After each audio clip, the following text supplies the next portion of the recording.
Hoje a gente vai falar de Gênesis 11, falar sobre a Torre de Babel, então metade aí do capítulo 11, falar de uma passagem, no começo só, né, porque a maioria do capítulo é para falar da descendência de Sem, mas falar hoje da Torre de Babel. Mas antes eu queria mostrar aí para os irmãos o que eu não consegui mostrar semana passada. Consegue dar zoom aí, Giovana?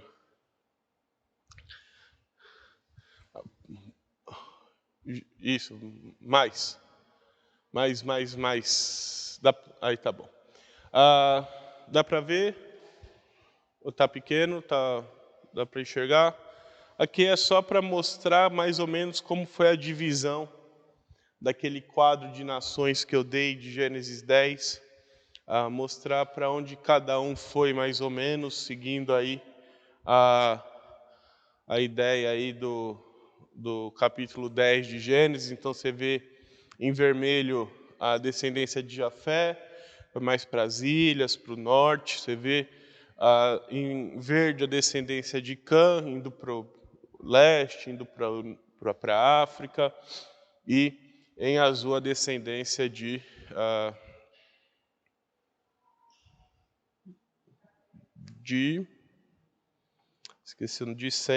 Sem, Cã e Jafé, isso, Sem. Em azul a descendência de Sem,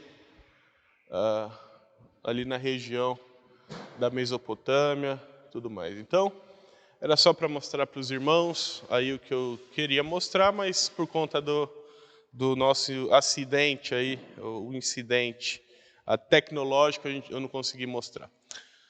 Meus irmãos, antes de nós entrarmos em Gênesis 11, alguma dúvida sobre Gênesis 10? Sobre o que a gente tinha falado semana passada?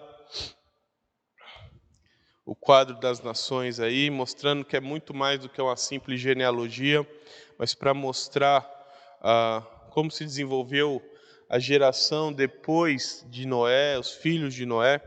Hoje eu quero então falar da Torre de Babel, falar do capítulo 11, verso 1 ao verso 9. Eu convido você então a acompanhar a leitura primeiro aí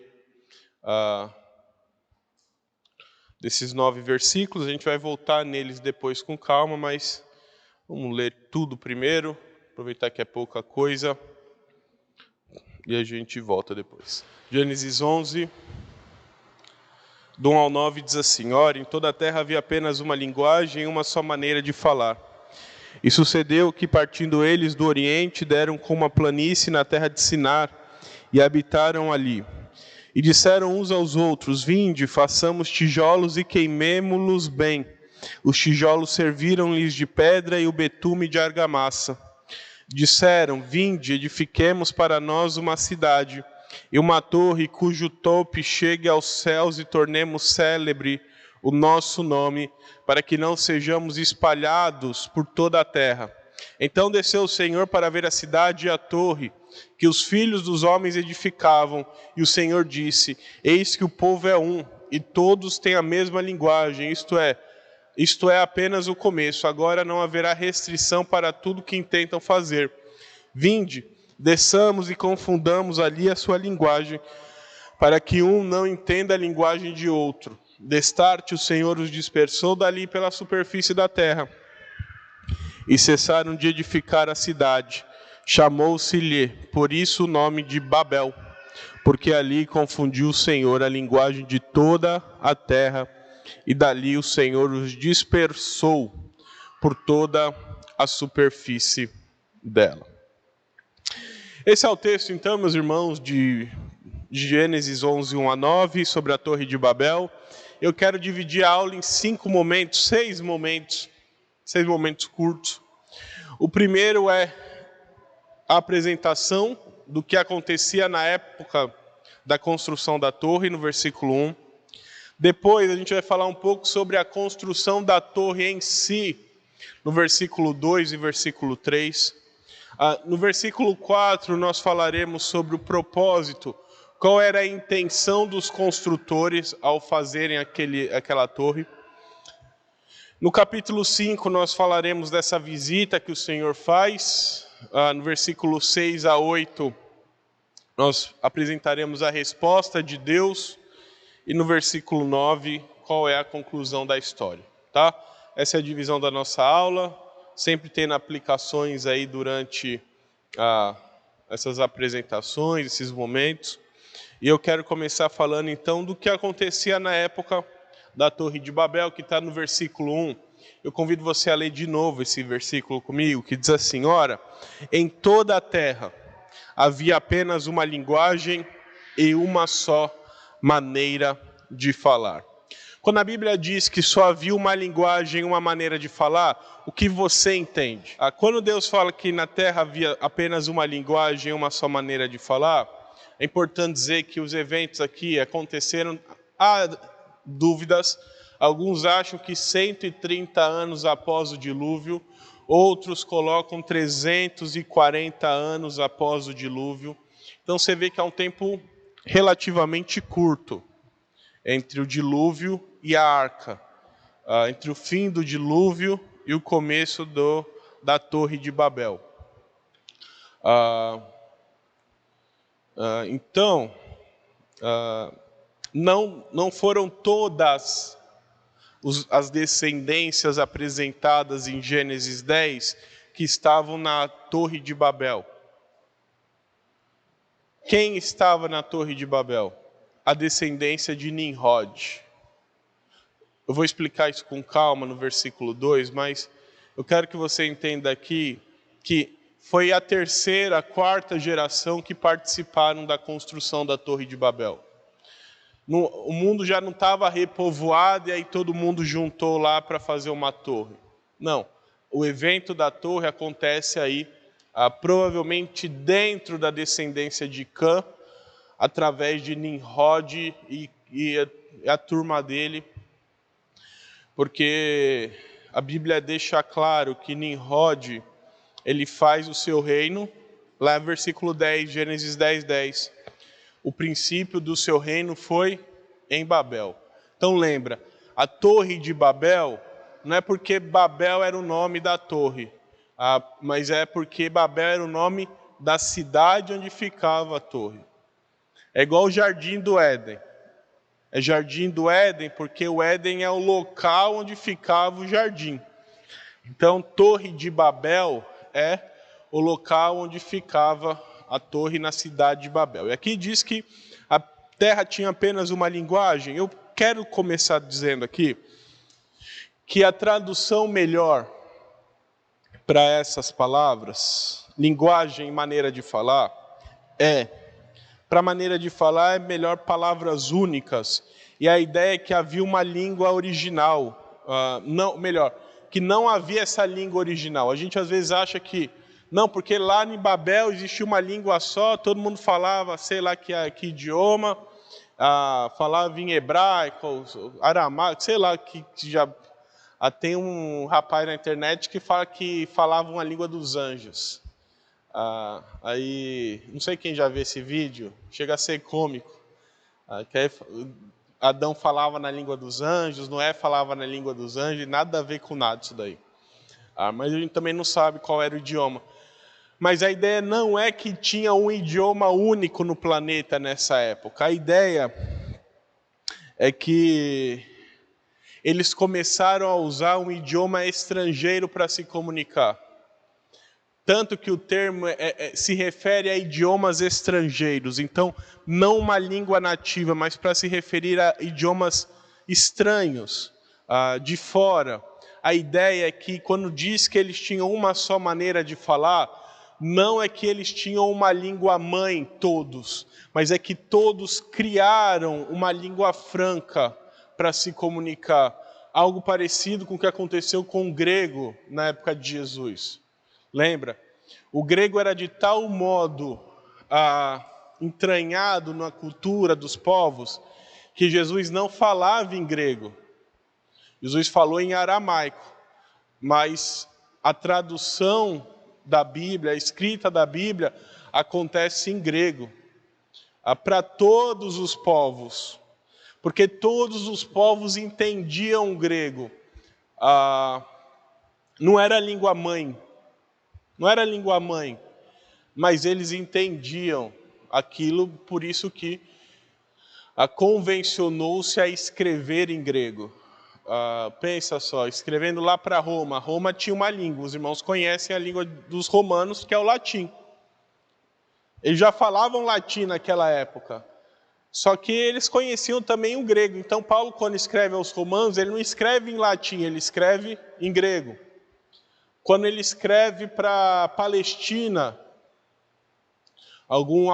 Mateus, por exemplo, escreve lá para Antioquia, que fica na Palestina, ali, um pouquinho mais para cima, na Síria.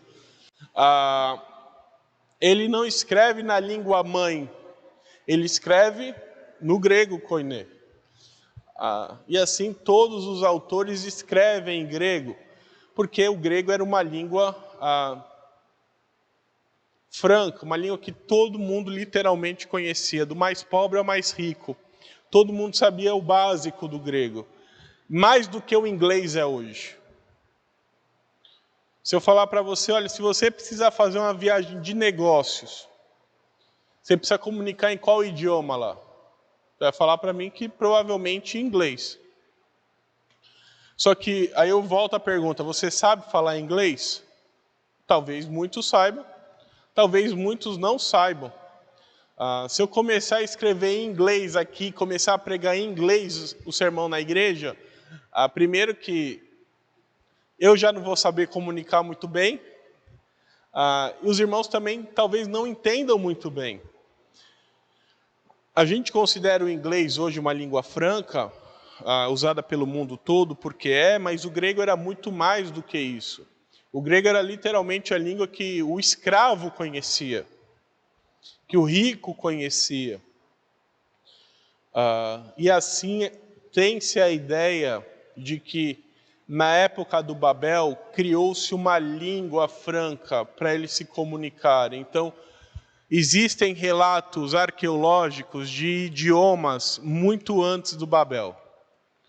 Babel, a torre, provavelmente é de 3.500 a.C. Se tem registros arqueológicos de vários idiomas distintos antes disso, 4.000 anos antes de Cristo, 5.000 anos antes de Cristo, mostrando que não foi Babel que criou as línguas do planeta. Essas línguas já existiam antes de Babel, como Gênesis 10 deixa claro, cada um tinha o seu idioma. Então eles voltam, todos se reúnem para falar um idioma comum, que não é a língua mãe deles, mas é um idioma em que eles conseguem se comunicar. Dá para entender? Está meio pensativo, reflexivo. Porque a ideia do termo em hebraico é justamente essa, é justamente de uma língua estrangeira, de um idioma estrangeiro, não necessariamente o idioma deles. Outra coisa que é interessante, então, é que linguagem, o termo linguagem aqui, em hebraico, é literalmente língua. Língua. É usado para língua. Sabe quando a Bíblia diz lá que Isaías entrou na presença do Senhor, Isaías 6, ele estava lá, viu a glória de Deus, caiu como morto, falou, ai de mim, porque sou pecador, habito no meio do povo de impuros lábios e tudo mais, e aí o anjo vai e toca na língua dele com uma pedra de fogo. O termo é exatamente o mesmo que aparece aqui em Gênesis 11. Dando a entender, então, que eles não estão falando de um idioma, mas que ele está falando de todos terem o mesmo tipo de pensamento, todos terem o mesmo tipo de visão de mundo, a mesma filosofia de mundo, a mesma ideia para as coisas, os mesmos propósitos para tudo. Não existia a ideia que nesse grupo não existia diversidade. Antes todos eram basicamente iguais, com pensamentos iguais, querendo as coisas iguais, todos sabiam igualmente o que fazer, todos tinham os mesmos propósitos, todos tinham tudo, a linguagem toda deles. Não necessariamente o idioma deles era igual, mas aquilo que eles comunicavam era igual. Então era como se juntasse nós aqui todos e falássemos assim, ó, vamos construir uma casa e todo mundo tivesse a mesma ideia.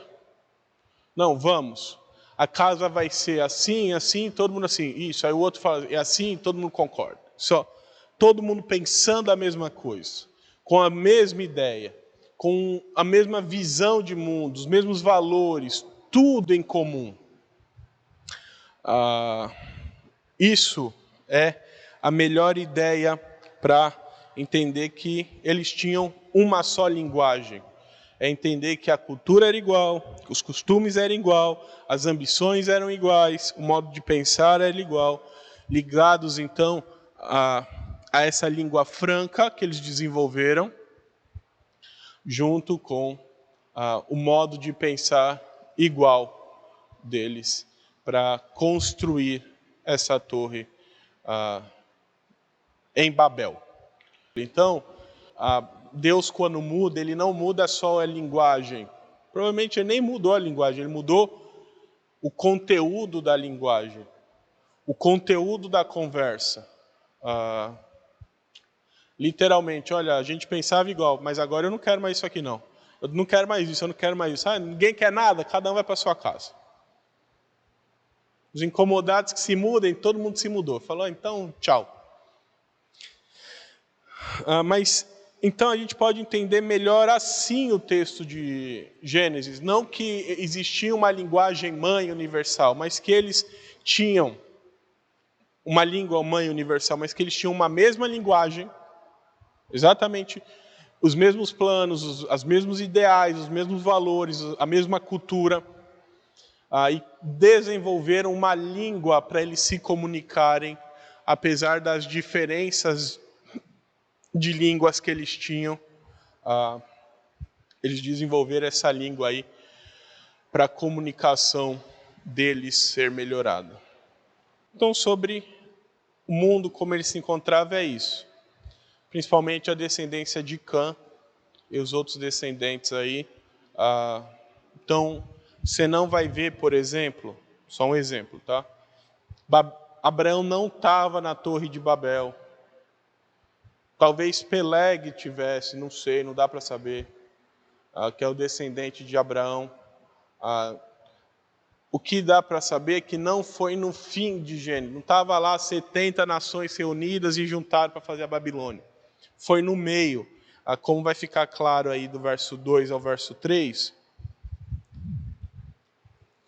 Você vai ver, que partindo eles do Oriente, deram com uma planície na terra de Sinar e habitaram ali, e disseram uns aos outros, vinde, façamos tijolos, queimemo-lo bem, os tijolos serviram de pedra e o betume de argamassa. A Bíblia diz que a nossa tradução dá a ideia que eles vieram do leste, vieram do Oriente, vieram procurando terra até encontrar em Sinar. Mas a ideia melhor é que eles foram para lá. Então eles saíram de onde estavam e foram para o Oriente, encontraram essa terra de Sinar. Uma planície, então uma terra plana, como já está a geografia aí, algo plano, talvez bem sólido de terreno, para eles construírem uma cidade. Então eles chegaram lá, Nimrod, que é o cidadão que fez o trabalho, ele viu a terra de Sinar e colocou os olhos nela como uma boa terra. Se você voltar em Gênesis 10, você vai ver lá que Nimrod, está falando de Nimrod, ele foi o responsável por criar o reino em Babel, de Babel, Ereque, Acade e Calné, na terra de Sinar. Então, Nimrod e a descendência de Cã foi para Sinar, desenvolveu essa ideia aí essas tribos aí, no local onde futuramente seria a Babilônia. Então a Babilônia aí, hoje é atual Iraque, eu acho. Acho que hoje é Iraque, uma coisa assim. Mas é nessa região. Pedi para a Giovana, põe o zoom aí, Giovana, naquele vermelho ali, ó. Baixa um pouco, perdeu, sobe. Aí dá para ver. Dá para ver aí, Flávia? Consegue ver aí, Diogo, vermelho? Não? Dá um zoom aí, ó. Olha o vermelho ali. Dá para ver agora? Tá vendo a botinha para lá, Itália? Vamos lá. Botinha, os irmãos sabem que é a Itália. Sempre, todo mapa que vocês virem, botinha é a Itália. Vai para o lado. Do lado. Fim do Mediterrâneo, Israel, terra prometida, Palestina é ali, ó, na beiradinha. Mais para o lado, Giovana. Mais para o lado. Não, aí você foi muito. Pro outro. Fim do Mediterrâneo. Outro lado. Não, aí é Rússia quase. Aí o Egito, onde eles passaram, pularam o Nilo. Sobe um pouquinho. Não, muito. Pouquinha coisa aqui, ó. Aí, ó. Isso. Terra prometida. Vai lá no vermelho agora. No vermelho. O vermelho. Aí. Vê vermelho. Essa é a região de Sinar. Pode ser marrom também, porque é vermelho. Mas pode ser a manchinha aí no mapa. Tá bom? Essa manchinha aí no mapa, tudo isso é a terra de Sinar. Então, uma região grande que Nimrod desenvolve aí. Nessa região, nessa planície, a cidade de Babel. E é ali que Nimrod vai fazer essa torre. Então, a Bíblia diz que não dá para afirmar. A Bíblia fala que toda a terra se juntou lá, mas não dá para dizer se toda a população da terra foi para lá, ou se a terra se juntou mandando emissários para lá. Dá para entender? Por exemplo, a reunião da ONU. Toda a terra está presente lá porque vai um representante. O Brasil está representado, os países estão representados lá. Então não dá para saber se toda a população mundial se juntou nessa região da terra, que é uma terra riquíssima. Entenda, é o melhor lugar para tentar fazer o que eles querem fazer. O que eles têm intenção de fazer, Nimrod não era só um poderoso caçador, Nimrod também era um gênio.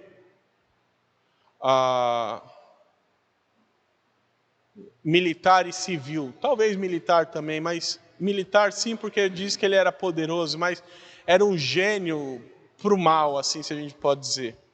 Porque se tinha um lugar bom para fazer o que ele queria fazer, era ali. Um local que você vê aí, está mais ou menos no meio do planeta Terra. Um local onde todo mundo chega, da Eurásia. Claro que as Américas e a Oceania estão dificultadas aí, porque a gente tem um oceano no meio do caminho, então não dá para sair aqui o índio olhar, falar, vou lá para Nimrod, lá pegar o barquinho e ir, mas a ideia é que toda a terra aqui conhecida estava presente, de alguma maneira, nesse evento na Torre de Babel. Então, eles se reúnem, desenvolvem uma tecnologia, olha que interessante, eles já têm a ideia do que Noé usou para fazer de argamassa na torre, na arca, que é o betume, e eles então começam a desenvolver tijolo a partir para servir de pedra. Então, basicamente isso aqui que você está vendo na parede, está vendo aí que não tem reboco aqui. Está vendo aí a marca do tijolo aí do bloco. Basicamente isso eles faziam há 3.500 anos atrás.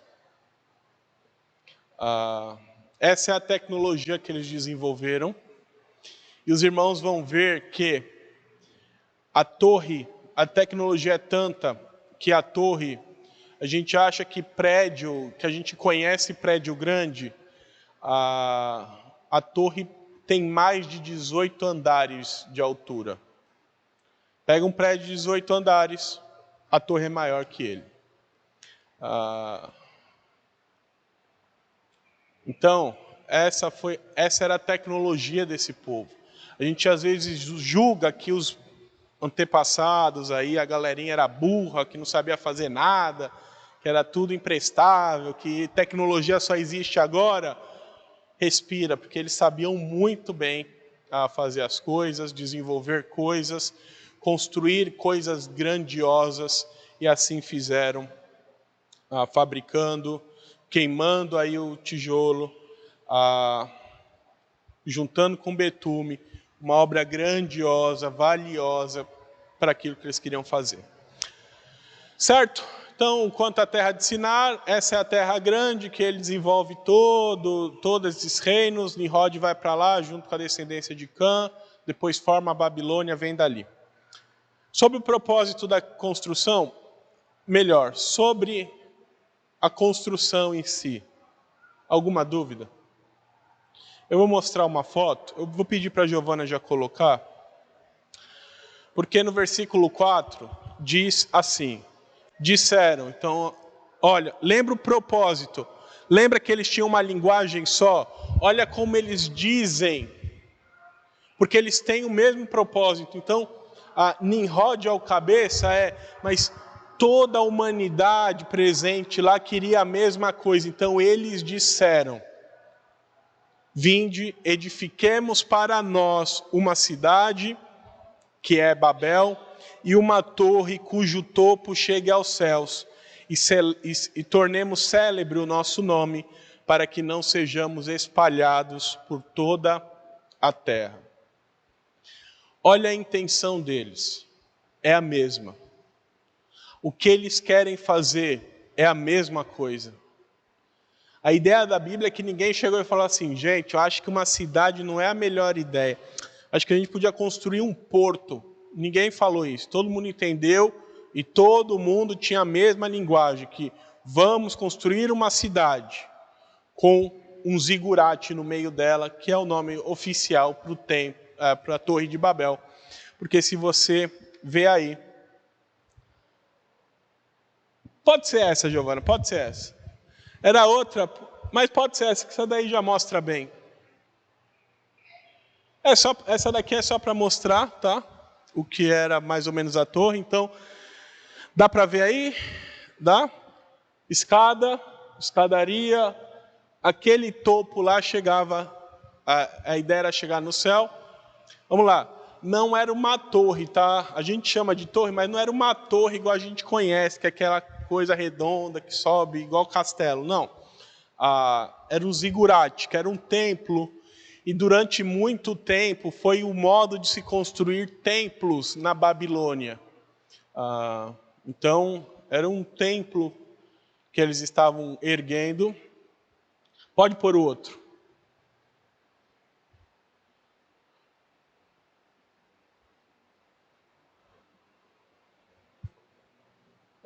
Aí, pronto. Aí é mais ou menos a perspectiva de uma pessoa perto da coisa, você vê que é nada. Vamos lá. Sobe um pouquinho, Giovana. Lá embaixo tem o tamanho comparativo. A maior pirâmide do mundo, que é a pirâmide de Gizé, deixa eu ver se aqui dá para todo mundo ver. Aumenta isso. Isso aí, tá bom. Ó, ela é quase no topo da pirâmide.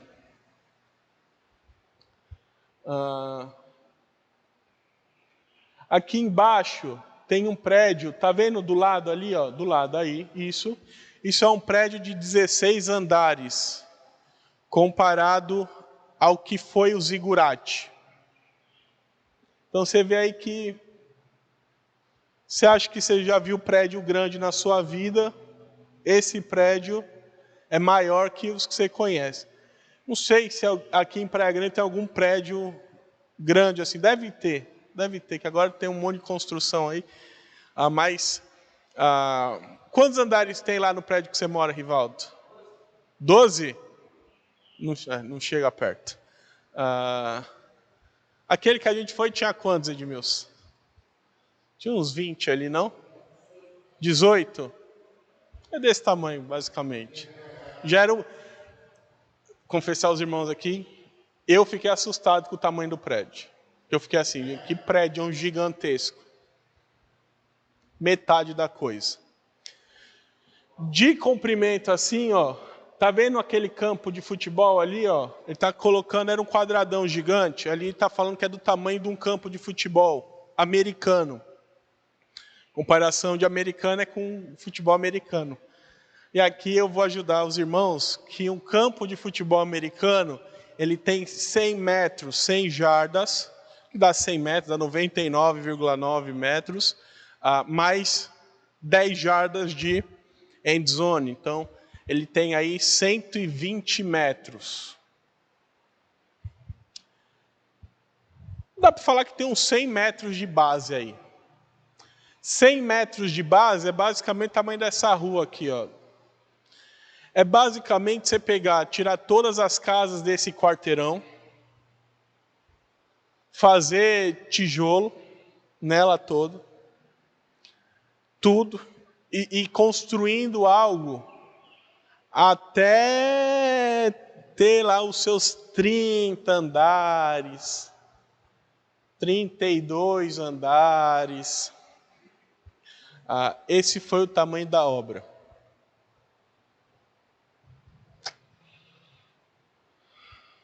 Foi o tamanho da obra. Uma obra que então grandiosa, literalmente grande. Claro que não tocava aos céus, tá, meus irmãos? É um modo de falar, é um modo de entender que, olha, uma obra grande, muito parecida com o que, não vou lembrar o lugar, mas eu acho que é em Atena que tinha uma estátua que as pessoas conseguiam ver assim que saíam do mar Mediterrâneo, entravam lá no mar da Grécia, estavam chegando próximas a Atenas, elas já conseguiam ver a estátua. Então era basicamente isso. Olha, estou passando aqui no finzinho do mar Mediterrâneo, eu já começo a ver lá na ponta quase o zigurate lá. Estou saindo de Israel lá, mira no zigurate e vem andando que você chega no centro do planeta Terra. Essa é a ideia. Obrigado, Giovanni, pode ir. Então, esse é o tamanho da obra, tá? Uma obra grande. Enumelish, que é o mito babilônico da criação, cita algo parecido. E eles dizem lá que foram semideuses que construíram para o deus Marduk, que é o deus babilônico. Só que a Bíblia está dizendo que não foi semideus nenhum. Foram os homens mesmo, através de Nimrod. E a cidade e o zigurate foram feitos para justamente marcar a humanidade, servindo como, olha só, servir como referência para a humanidade, de modo que Nimrod e os idealizadores seriam sempre lembrados e celebrados, ao mesmo tempo que serviria como local de ajuntamento para todo o mundo. A ideia era justamente ser a grande capital do mundo. Essa é a ideia. A ideia é que, olha, aqui será o local onde o mundo se reúne. Se eu perguntar para você hoje, qual que é a capital do mundo hoje? Cada um vai dar uma cidade. Você vai falar Nova York, outros vão falar Paris, outros vão falar Londres, alguns vão falar Pequim, na China, Israel, Jerusalém, né, que é a capital. Existem algumas. Na época, eles queriam ser a cidade, capital do planeta. Então era assim, ó, aqui é o local onde as pessoas vêm para se ajuntar. É aqui que a humanidade converge. Aqui que a humanidade se reúne. É aqui que a humanidade vem para entender as coisas. Aí a ideia é que não importa a distância, Babel e seus zigurates seriam um local onde o mundo se reunia e conectava novamente, servindo como a grande capital do mundo antigo. Então não importa se você estava lá na China, se você estava em Tarsis ou na Espanha, o local onde o mundo se conectava era Babel. O local onde o mundo era um, Babel. Quais que são as implicações disso?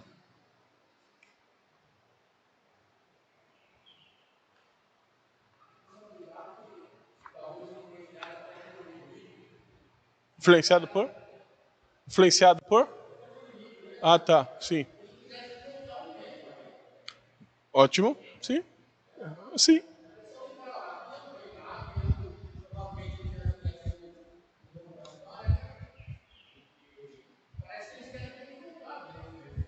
Sim.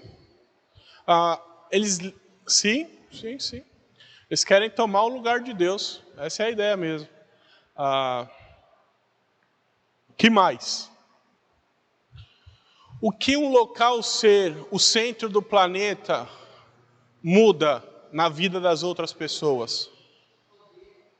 Poder. Que mais? Esse poder leva a algumas coisas. Por exemplo, você já viu que o Brasil é tão influenciado por certa nação que tudo que acontece naquela nação acontece aqui em alguma escala? Por exemplo, movimento separatista lá nos Estados Unidos. Começa a guerra lá de democrata contra republicano. O Brasil nunca foi, apesar das nossas diversidades, o Brasil nunca foi um local, pelo menos eu não lembro de ter crescido, num local onde as pessoas literalmente não se olhavam por conta de partido político. As pessoas queriam se matar por conta de partido político. Sempre teve uns defensores mais ríspidos, mas é política. A gente é política, cada um tem a sua opinião. Mas lá não, lá começou um movimento de republicanos contra democratas. Então você sabe quem é republicano pelo endereço do cidadão, você sabe quem é democrata pelo endereço, você sabe como ele vota pelo CEP dele, literalmente pelo CEP dele. Porque se você for republicano e morar naquela cidade, provavelmente você vai ser enxotado dali. E se você for democrata e morar numa cidade republicana, você vai ser enxotado do mesmo jeito. Então, eles não se suportam. O movimento cresce, aparece uma figura, Donald Trump, o movimento expande ainda mais. Aí volta alguém do outro lado para aparecer um meio do caminho, um salvador. Parece o Brasil em tantas e tantas maneiras. Ou quando antigamente, lembra, a capital da moda era Paris. E aí tudo que Paris falava era a regra. O problema de ter uma capital no mundo é que essa capital começa a impor as coisas para o mundo. Então, olha, aqui que a humanidade se conecta, é daqui que a humanidade vai sair com as suas doutrinas, com o seu pensamento, com sua visão de mundo, com sua filosofia. Então a ideia de Nimrod é uma ideia de literalmente tornar toda a humanidade uma coisa só, no que tange a entender o mundo, filosofia de mundo, e partindo de Babel e da Torre de Babel. Essa é a ideia. É para isso que eles fizeram. É para isso que eles construíram a torre. Eles construíram a torre como uma maneira, e a cidade como uma maneira de exercer senhorio e domínio sobre todos os outros povos. Afinal, lá é o centro. Então você é brasileiro. O problema é seu. Quem dita como o Brasil vive, as nossas culturas e os nossos costumes, não é o Brasil e os brasileiros, mas é Babel. E os de Babel. Essa é a ideia de Nimrod. Esse é o ideal que Nimrod tem. Por isso que ele quer construir a cidade, para que o nome dele seja célebre, para que o nome dele seja celebrado. Então ele literalmente vai usar a máquina que ele está construindo para espalhar a ideia dele para as pessoas. E para catequizar as pessoas a serem iguais a Nimrod. Por isso que o nome dele vai ser celebrado, por isso que as pessoas se juntarão e serão um só ali, naquele lugar. Parece algo parecido com o que Deus tinha projetado para a humanidade de fato. Lembra, essa ideia de Nimrod ia dar certo. Porque ele pega o que Deus tinha projetado e usurpa para ele tomar o lugar de Deus. Então o homem tem esse anseio de ser, apesar de sermos diferentes, nós somos um, porque nós somos todos homens. Então o senso de coletivo e de social faz parte do homem. Você não consegue viver isolado do planeta, só você, sozinho, lá num buraco, no meio do nada. Você precisa de ter relacionamentos, de ter cultura, de ter sociedade. O homem foi criado assim, tanto que Deus fez a mulher para o marido, falou, não é bom que o homem esteja só, isso é da criação do homem. E Deus criou um projeto assim, que foi o Jardim do Éden. Um local onde todo o povo se reuniria para celebrar o nome de Deus, para adorar o nome de Deus e para ser doutrinado por Deus para viver as suas vidas. Porque ia ter um momento em que 7 bilhões de pessoas não iriam caber dentro de um jardim. Então, toda a terra ia ser habitada. Mas o jardim sempre seria o local onde nós seríamos unidos de novo. Onde nós seríamos um.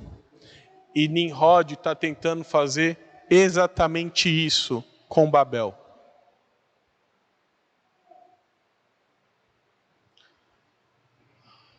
Deu para entender? Fui claro ou alguma coisa que eu falei você não me fiz claro, não deu para entender? Pode perguntar. Sei que talvez seja muita coisa nova junta numa só aula, mas é bom que você já vai botando aí a máquina para funcionar aí no cérebro e vai assimilando tudo. Alguma dúvida sobre isso? Porque senão a gente vai para a resposta de... Pode falar, Diogo.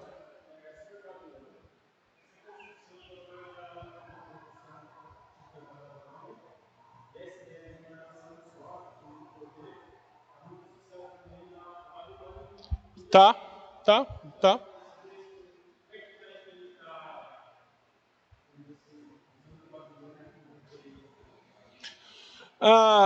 Sobre a visão da Babilônia, eu não digo só da Babilônia, viu, Diogo?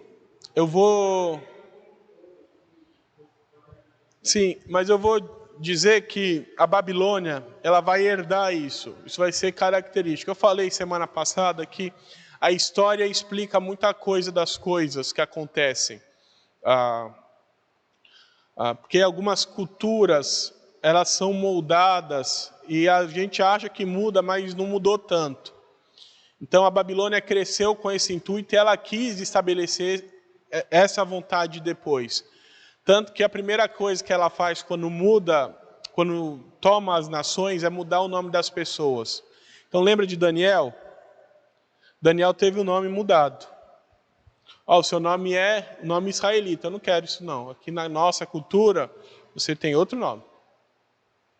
Os amigos de Daniel mudaram de nome. Viraram Sadraque, Mesaque e Abidnego.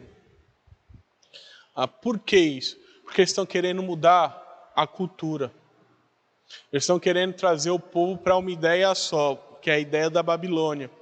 Aí não é só a Babilônia que tentou fazer isso, várias nações tentaram fazer isso. Vários impérios tentam fazer isso.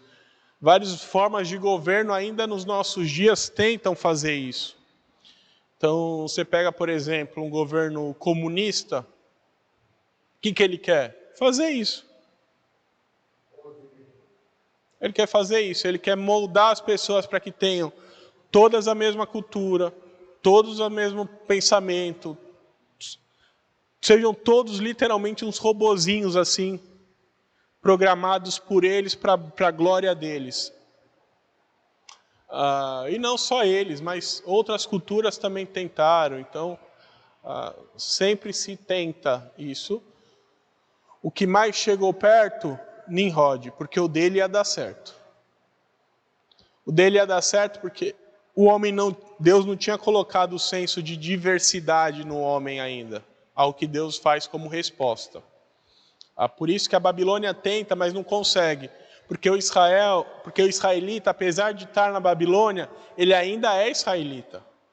Aí ele compõe lá, estou aqui na margem da Babilônia, nos assentamos, lembrando de Sião, nós choramos, que é o Salmo 120 e alguma coisa. Qual? 137?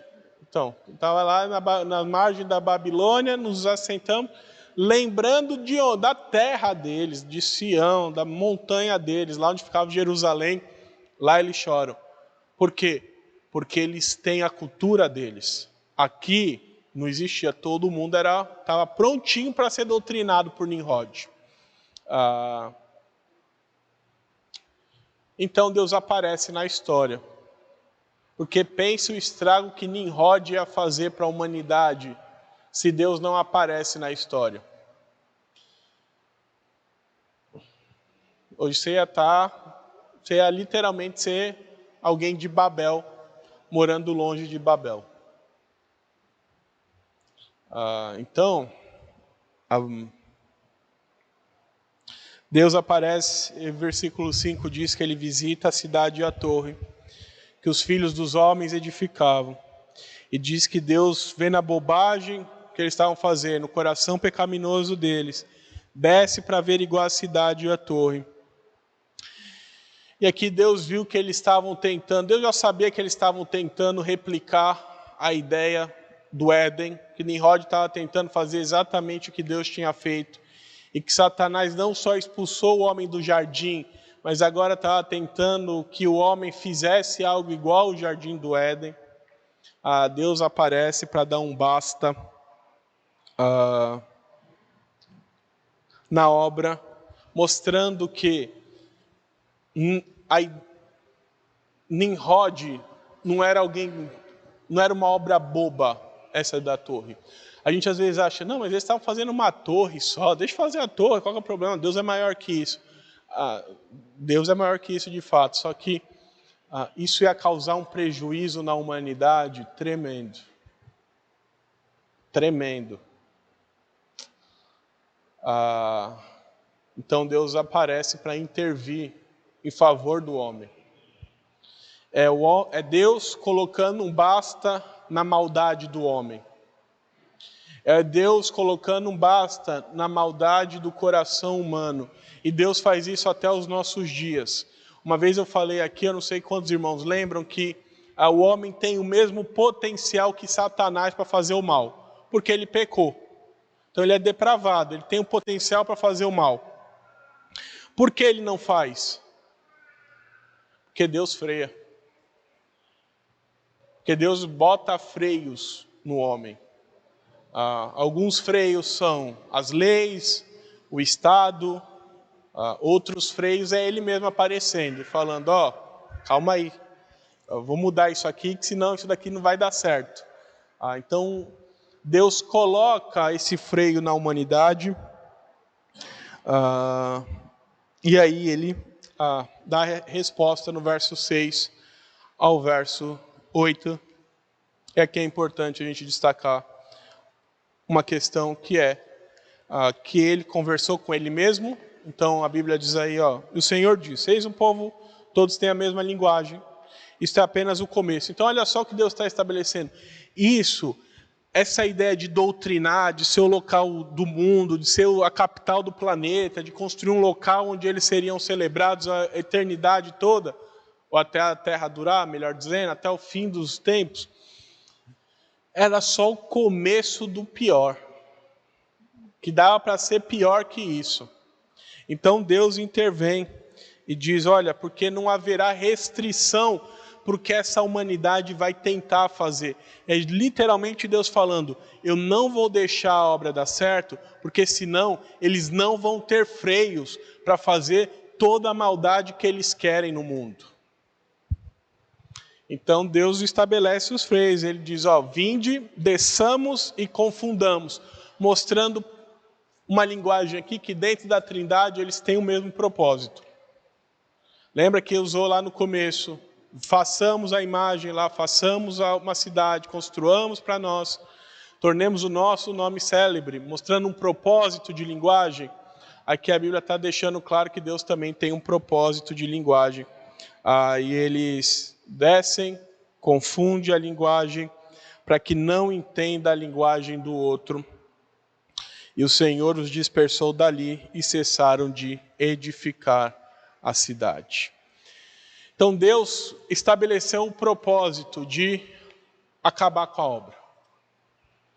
E como Deus acaba com a obra? Como Deus acaba com a intenção deles, trazendo diversidade de pensamento. Você já parou para pensar que a diversidade às vezes nos assusta, mas é ao mesmo tempo um freio necessário, uma bênção nas nossas vidas? Porque se todos nós pensássemos iguais, isso não é bom para a gente. Se todo mundo depravado pensasse da mesma maneira, tivesse os mesmos ideais, tivesse o mesmo pensamento, a mesma filosofia de vida, isso não seria bom. Por isso que Deus estabelece o quê? A diversidade, que é cada um, nós somos homens iguais, dignos da mesma honra, dignos da mesma glória, mas cada um tem as suas vivências, cada um tem seu modo de pensar, cada um tem seu estilo de vida, cada um pensa diferente. Apesar de iguais quanto à honra, quanto à glória, quanto a sermos imagem e semelhança de Deus, nós somos diferentes uns dos outros.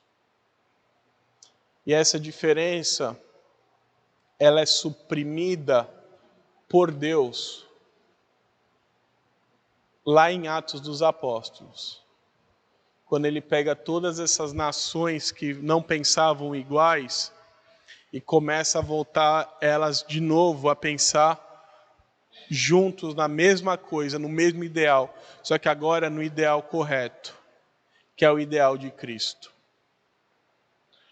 Porque se Pentecostes acontece, e a gente acha que Pentecostes vem para resolver o problema dos idiomas, só que pensa, ainda se vier um irmão da Inglaterra aqui pregar, ou Deus dá o dom de revelação para todo mundo aqui, interpretação, ou eu fico do lado aqui tentando traduzir, porque se ele falar em inglês, talvez a gente não entenda.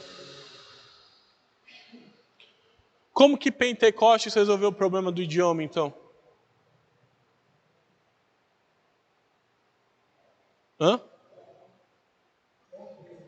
Como ele resolveu? Se o problema era o idioma, não resolveu. Porque o problema não era o idioma. O problema é trazer o homem de volta ao mesmo pensamento. Olha, nós somos sim diversos, mas agora não há nem grego e nem bárbaro. Não há homem ou mulher, não há gentil ou israelita. Todos somos um em Jesus. É o que Paulo conclui. Eu e você somos de vivências diferentes, com pensamentos distintos, com filosofias distintas, mas nós abandonamos tudo isso, porque nós agora pensamos iguais em Cristo. A igreja continua diversa. Vários povos, várias etnias, várias culturas, várias nações, todas unidas com o mesmo ideal, a glória do Filho de Deus e a adorar o nome do Filho de Deus. A linguagem é no Babel. No Pentecostes, a linguagem volta a ser a mesma. E a gente vai ver que o Pentecostes ele não se limita só a Israel, mas ele acontece também entre os gentios, entre todas as nações, porque o Espírito Santo agora habita nos nossos corações. Então todos nós somos diferentes. Você teve uma experiência de vida que eu não tive, eu tive que você não teve, mas todos nós abandonamos o que éramos para vivermos em união, no mesmo estilo de vida, no mesmo pensamento, na mesma linguagem, que é a vida para Cristo, por Cristo e para a glória de Cristo. Respeitando ainda aquilo que pode ser diverso. Então, por exemplo, é errado a gente querer impor uma cultura para as pessoas. Eu chegar e falar assim, não, porque a cultura lá no Oriente Médio é pior do que a nossa aqui no Brasil. Isso é errado. É a cultura deles, aqui é a nossa cultura. A gente às vezes, quando quer fazer missão, aí talvez seja um dos propósitos, lembra da discussão que a gente teve? Por que se atrai tantas pessoas, outras igrejas? Aí, o protestantismo de missão não, porque protestantismo de missão é presbiteriano, batista, as igrejas assim, a metodista, congregacional. Por que não? Porque talvez quando se fez missão e se faz missão, se tem a ideia de que nós precisamos colocar a cultura europeia dentro do Brasil. Europa é Europa, Brasil é Brasil. A gente precisa respeitar as culturas. Claro que julgando tudo à luz do Evangelho. Aquilo que for bom permanece, aquilo que for ruim a gente luta contra. Mas é respeitando que no Brasil eu não preciso vir de toga genebrina para parecer pastor. Mas que se eu vier de roupa lá da África, vocês não vão entender nada. Ou se eu for para a África e aparecer assim lá, eles não vão entender absolutamente nada do que eu estou fazendo. Porque a cultura deles é outra. Mas a essência, a linguagem tem que ser a mesma. Que é a glória e a adoração pura a Cristo Jesus. Por isso que a gente, como cristão, tem que se opor a qualquer tentativa de dominação em massa, a qualquer tentativa de imposição cultural. Nazismo, arianismo, comunismo, fascismo, tudo isso tem que ser combatido pelo povo de Deus. Porque tudo isso tem a mesma ideia de Babel. Trazer um povo para uma cultura só, uma doutrinação só, tirando eles do propósito de Deus e fazendo mal para eles e para toda a humanidade. A gente precisa aprender a respeitar as culturas, cada um cultura, mas entendendo que elas devem ser analisadas por Cristo. O que é bom, fica. O que é ruim, a gente luta contra. E que Cristo é o que nos une. Jesus é o que nos une. E a linguagem que todos nós temos que ter é Jesus. Falar de Jesus, as coisas de Cristo, a glória de Cristo. Então, olhe para a diversidade, para as pessoas serem diferentes de você, com bons olhos. Porque isso é bom. Claro que é mais difícil às vezes, principalmente se você tiver planos malignos no seu coração, de tentar transformar todas as pessoas em cópias suas. E não vai dar certo. E não é para dar certo mesmo. Por isso que Deus fez assim. Então, meus irmãos, dentro da igreja há diversidade. Há pensamentos distintos em muitas coisas. Mas todos têm que ter a mesma linguagem, o mesmo ideal, o mesmo propósito. que é a glória de Deus e a adoração ao Filho de Deus. Ah, Natan, mas eu gosto da igreja pintada de azul, o outro gosta da igreja pintada de rosa. Coisas da vida, isso está na diversidade, tem que saber conversar sobre essas coisas. Mas o que importa é que no essencial, nós todos tenhamos o mesmo discurso. Que Jesus é Senhor e Salvador de nossas vidas. E que só a Ele prestamos culto. Por fim, a Bíblia diz que essa diversidade fez com que eles se dispersassem. Deus chamou, a terra foi chamada de Babel, que é porta de Deus. É porta de Deus, eu acho, é o nome correto mesmo. Babel. E dali toda essa diversidade propagou. Então, por isso que onde você vai hoje, cada um tem sua cultura, cada um tem sua vivência, cada um tem seu idioma, porque Deus fez isso para o bem da humanidade. Então, agradeça a Deus. Quando você vê pessoas de outras culturas, agradeça a Deus. Quando você vê coisas que você não está acostumado, mas que é normal para outras pessoas, agradeça a Deus. Porque Deus criou isso para o nosso bem.